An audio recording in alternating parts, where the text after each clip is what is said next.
১৯৪৫ সালের ৬ আগস্ট মার্কিন যুক্তরাষ্ট্র জাপানের হিরোশিমা শহরে একটি পারমাণবিক বোমা হামলা করে। ওই বোমার নাম ছিল লিটল বয়।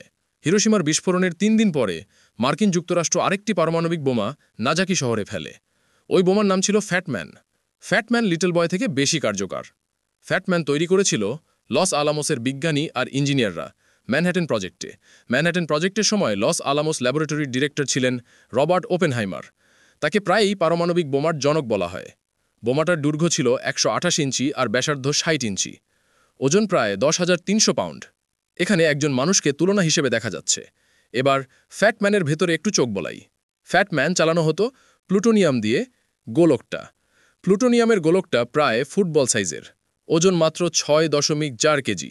এটাই বড় বিস্ফোরণের জন্য দায়ী। প্লুটোনিয়াম একটা রেডিও অ্যাক্টিভ ধাতব উপাদান। এটা ১৯৪০ সালে আবিষ্কৃত হয়। প্লুটোনিয়ামকে মানুষের তৈরি উপাদান হিসেবে ধরা হয়। প্লুটোনিয়ামের ছোটখাটো অংশ স্বাভাবিকভাবেই ইউরেনিয়াম খনিজে পাওয়া যায়। প্লুটোনিয়ামের গোলকটা বিস্ফোরক দিয়ে ঘেরা থাকে। এগুলো হচ্ছে বিস্ফোরক লেন্স।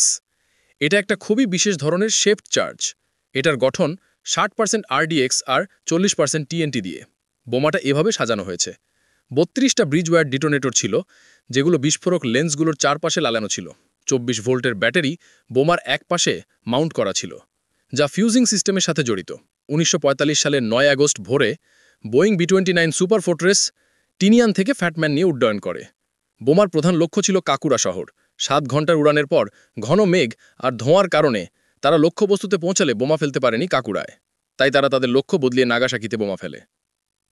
নাগাসাকি ছিল একটি বন্দর শহর যা কাকুরা থেকে প্রায় ১০০ মাইল দূরে অবস্থিত। এটা ছিল বড়, প্রায় ২,৬৩,০০০ মানুষের বাস ছিল সেখানে। প্রায় ১৭,০০০ ফুট উচ্চতায় ফ্যাটম্যান বোমাটি নাগাসাকি শহরের উপর ফেলা হয়। ৪৭ সেকেন্ড পর ফ্যাটম্যান প্রায় ১৬০০ ফুট উচ্চতায় পৌঁছায়। আর্চি রাডার অ্যান্টেনা সিগন্যাল পাঠাচ্ছিল আর মাটিতে প্রতিফলিত করছিল। এই সিগন্যালগুলো ব্যবহার করা হতো বিস্ফোরণের উচ্চতা শনাক্ত করতে। রাডার অল্টিমিটারগুলো ব্যবহার করা হতো চূড়ান্ত উচ্চতা নির্ভুলভাবে নির্ধারণ করতে। যখন অল্টিমিটারগুলো ঠিক উচ্চতা বুঝতে পারলেই সাথে সাথেই ৩২টা একসাথে বিস্ফোরিত হওয়া ব্রিজওয়্যার ডিটোনেটর থেকে ইলেকট্রিক স্পার্ক ছুটে ওঠে। ওই স্পার্কের কারণে সব এক্সপ্লোসিভ একসাথে ফেটে যায়। ধাতব আবরণীর পুরু স্তর ভিতরে একটা ইমপ্লোশন শক ওয়েভ তৈরি করতে সাহায্য করে। মাঝারি ঘনত্বের অ্যালুমিনিয়ামের পুষার এই শক ওয়েভটা সামনে পাঠায়। শক ওয়েভটা বোরন প্লাস্টিকের শেল পেরিয়ে ভিতরের অংশগুলোকে চেপে ধরে। তারপর শক ওয়েভটা প্রাকৃতিক ইউরেনিয়ামের ট্যাম্পার আর গোলকের দিকে যায়। প্লুটোনিয়াম চাপা পড়ত। প্লুটোনিয়ামের ভেতরে দুটো উপাদান থাকে, যেগুলো পলোনিয়াম আর বুরিলিয়াম নামে পরিচিত। চাপ পড়ার কারণে এই দুই ধাতু মিশে যায়, আর তখনই নিউট্রনের এক বিশাল বিস্ফোরণ ঘটে। প্রায় ১০ মিলিসেকেন্ড পর নিউক্লিয়ার চেইন রিয়াকশন শুরু হয়। একটি প্লুটোনিয়াম পরমাণু নিউট্রন দ্বারা আঘাতপ্রাপ্ত হয়। সেটা দুটো ভাগে বিভক্ত হয় শক্তি ছাড়ে, আর দুটো নিউট্রন তৈরি করে, যেগুলো আবার অন্য প্লুটোনিয়াম পরমাণুকে রিয়্যাক্ট বা বিভক্ত করে। ফ্যাটম্যান প্রায় ১৬০০ ফুট উচ্চতায় বিস্ফোরিত হয়েছিল। যদি এটা জমিনতে ফাটত, মাটি থেকে দূরে বিস্ফোরণের প্রভাব তুলনামূলকভাবে কম হয়। বোমাটি ২১ কিলোটন টিএনটি এর সমান শক্তিতে বিস্ফোরিত হয়।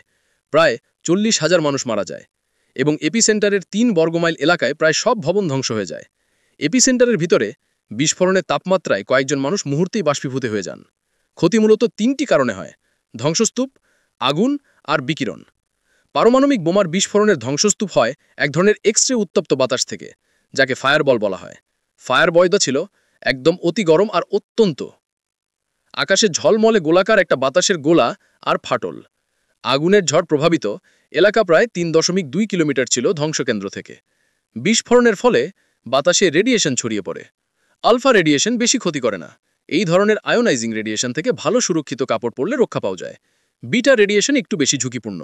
বিটা কণা স্কিনে ঢুকতে পারে এবং স্কিনে ক্ষত, যেমন পুড়ে যাওয়া, ঘটাতে পারে। গামা রেডিয়েশন অন্যদের থেকেও অনেক বেশি বিপজ্জনক। এর প্রবেশ ক্ষমতা অনেক বেশি।